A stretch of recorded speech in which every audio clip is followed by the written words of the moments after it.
আজকের এই বিশেষ বিশ্লেষণে সবাইকে স্বাগত। আজ আমরা একটা দারুণ খবর নিয়ে আলোচনা করতে চলেছি। আগামী ১ জুন থেকে পশ্চিমবঙ্গের মহিলাদের জন্য বেশ কিছু যুগান্তকারী পরিবর্তন আসতে চলেছে। বিষয়গুলো আমাদের দৈনন্দিন জীবনে কতটা প্রভাব ফেলবে চলুন সেটা একেবারে ধাপে ধাপে খুব সহজে বুঝে নেওয়া যাক। ক্যালেন্ডারে এই ১ জুন তারিখটা কিন্তু ভালো করে দাগিয়ে রাখুন, কারণ ঠিক এই দিনটা থেকেই রাজ্য জুড়ে মহিলাদের জন্য দুটো বিশাল অর্থনৈতিক এবং যাতায়াত সংক্রান্ত সুবিধা অফিসিয়ালি চালু হয়ে যাচ্ছে। চলুন চট করে দেখে নিই আজ আমরা কি কভার করছি। প্রথমে ১ জুনের নতুন সরকারি ঘোষণা, তারপর অন্নপূর্ণা ভাণ্ডারের ৩,০০০ টাকা, বিনামূল্যে বাস পরিষেবা, স্মার্ট কার্ডের অ্যাপ্লিকেশন প্রসেস, কার্ড পাওয়ার আগে অন্তর্বর্তীকালীন নিয়ম, আর সবশেষে এর সামাজিক প্রভাব। ব্যাস, এই হলো আমাদের আজকের টপিক। এবার সরাসরি চলে আসা যাক আমাদের প্রথম বড় পয়েন্টে, অন্নপূর্ণা ভাণ্ডারে ৩,০০০ টাকা। দেখুন, এতদিন আমরা লক্ষ্মীর ভাণ্ডার প্রকল্পের কথা জানতাম, তাই না? যেখানে সাধারণ ক্যাটাগরির জন্য ১৫০০ টাকা আর SC/ST ক্যাটাগরির জন্য ১৭০০ টাকা বরাদ্দ ছিল। কিন্তু এই নতুন অন্নপূর্ণা ভাণ্ডার প্রকল্পে এই ক্যাটাগরি বিভাজনটা একেভাবে তুলে দেওয়া হয়েছে।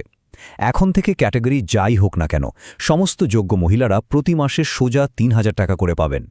এক ধাক্কায় অনেকটা বড় একটা সাপোর্ট, তাই না? এখন আপনাদের মনে হতে পারে এই টাকাটা পাওয়ার প্রসেসটা কি? খুব সহজ। যারা আগে থেকেই লক্ষ্মীর ভাণ্ডার পাচ্ছিলেন তাদের কিন্তু নতুন করে কোথাও দৌড়াদৌড়ি করতে হবে না। তাদের নাম অটোমেটিকভাবেই নতুন প্রকল্পে চলে আসবে। তবে হ্যাঁ, একটা জিনিস মাথায় রাখতে হবে, স্থানীয় রেশন দোকানে গিয়ে ডিজিটাল KYC করাটা কিন্তু মাস্ট। আর যেহেতু টাকাটা ডিরেক্ট বেনিফিট ট্রান্সফার বা ডিবিটির মাধ্যমে সরাসরি আপনার অ্যাকাউন্টে আসবে, তাই আধার লিঙ্ক করা ব্যাঙ্ক অ্যাকাউন্ট থাকাটা একদম বাধ্যতামূলক। এবার আসি আমাদের ৩ নম্বর পয়েন্টে, বিনামূল্যে সরকারি বাস পরিষেবা। এটা সত্যি একটা গেম চেঞ্জার হতে চলেছে। পশ্চিমবঙ্গের সমস্ত স্থায়ী মহিলা বাসিন্দারা এখন থেকে সরকারি বাসে একদম বিনামূল্যে যাতায়াত করতে পারবেন। এর মধ্যে WBTC, CSTC, SBSTC থেকে শুরু করে সব সরকারি বাসই পড়ছে।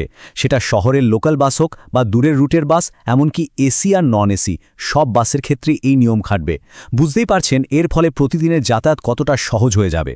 আচ্ছা, এখানে একটা ছোট্ট পয়েন্ট ক্লিয়ার করে দিই। সব সরকারি বাস ফ্রি হলেও ট্র্যাম আর জলপথ পরিবহনের ক্ষেত্রে, মানে ভেসেল বা লঞ্চের ক্ষেত্রে কিন্তু এই বিনামূল্যের সুবিধাটা পাওয়া যাবে না। ওইগুলোতে যাতায়াতের সময় আগের মতোই টিকিট কেটে উঠতে হবে। আপনারা এখন পশ্চিমবঙ্গ পরিবহন নিগমের একেবারে অফিসিয়াল নির্দেশিকাটি দেখতে পাচ্ছেন। এই নির্দেশিকাটি সমস্ত পরিবহন কর্মীদের জন্য জারি করা হয়েছে। এর মানে হল ব্যাপারটা শুধু ঘোষণাতেই আটকে নেই, লিখিতভাবে সরকারি শিলমোহর পড়ে গেছে। চলুন এবার ৪ নম্বর সেকশনটা দেখে নিই, স্মার্ট কার্ডের জন্য আবেদন করার প্রসেসে যাওয়ার আগে বলি, এই কার্ডটা আসলে কি। পরিবহন দপ্তর একটা ডিজিটাল স্মার্ট কার্ড চালু করছে, যাতে একটা QR কোড থাকবে, সাথে সুবিধাভোগীর ছবি আর অন্যান্য দরকারি তথ্য দেয়া থাকবে। এই কার্ডটা মূলত দেয়া হচ্ছে যাতে পুরো যাতায়াতের ব্যাপারটা খুব স্মুথ হয় আর কেউ যেন এর অপব্যবহার করতে না পারে। আবেদন করার প্রসেসটা কিন্তু একদম জলের মতো সোজা। ৩টে মাত্র ধাপ। প্রথম ধাপে নিজের একটা ভ্যালিড পরিচয়পত্র জোগাড় করে রাখুন। দ্বিতীয় ধাপে আপনার নিজের এলাকার BDO বা SDO অফিসে গিয়ে ফর্মটা জমা দিয়ে দিন। ব্যাস, এরপর সরকারি ভেরিফিকেশন হয়ে গেলেই তৃতীয় ধাপে আপনি হাতে পেয়ে যাবেন আপনার এই QR কোডযুক্ত ডিজিটাল স্মার্ট কার্ড। আর এই কার্ডটা দেখালেই আজীবন বিনামূল্যে যাতায়াত করতে পারবেন। এবার ৫ নম্বর পয়েন্ট, কার্ড হাতে পাওয়ার আগে কি করবেন, মানে এই অন্তর্বর্তীকালীন ব্যবস্থা বা আইডির নিয়ম। দেখুন, ফর্ম জমা দেওয়ার পর কার্ডটা হাতে আসতে তো কিছুদিন সময় লাগবেই, কিন্তু তাই বলে কি বিনামূল্যে বাসে চড়া আটকে থাকবে? একদমই না। যতদিন না স্মার্ট কার্ড পাচ্ছেন, বাসে ওঠার সময় এই তালিকায় থাকা যে কোনো একটা ফটো আইডি কন্ডাক্টরকে দেখালেই হবে। Aadhaar card, voter card, PAN card, ration card, এমনকি স্কুল কলেজের ID কার্ড বা সরকারি চাকরির ID, এগুলোর যে কোনো একটা হলেই চলবে, কোনো ঝামেলাই নেই। আপনি যখনই আপনার ID কার্ডটা দেখাবেন, তখন বাসের কন্ডাক্টর আপনাকে একটা জিরো ভ্যালু টিকিট দেবেন। জিরো ভ্যালু মানে হলো টিকিটের গায়ে ভাড়ার জায়গায় 0 লেখা থাকবে। এখন আপনাদের মনে হতে পারে, ভাড়াই যখন দেব না তখন টিকিটের কি দরকার? আসলে প্রতিদিন ঠিক কতজন মহিলা যাতায়াত করছেন, সরকার যাতে সেই ডেটাটা নিখুঁতভাবে ট্র্যাক করতে পারে, মূলত সেই কারণেই এই সিস্টেমটা রাখা হয়েছে। এই গাইডলাইনের একটা খুব ইন্টারেস্টিং আর গুরুত্বপূর্ণ দিক হল কন্ডাক্টরদের জন্য দেওয়া এই নির্দেশিকা। এখানে খুব পরিষ্কারভাবে বলা হয়েছে যে যাত্রীদের সাথে সবসময় সম্মানজনক আচরণ করতে হবে। বাসে সিট নিয়ে কোনো তর্ক বিতর্ক হলে সেটা খুব শান্তভাবে মেটাতে হবে। আর এই সরকারি স্কিমটা নিয়ে কোনোভাবেই কোনো রাজনৈতিক মন্তব্য করা যাবে না।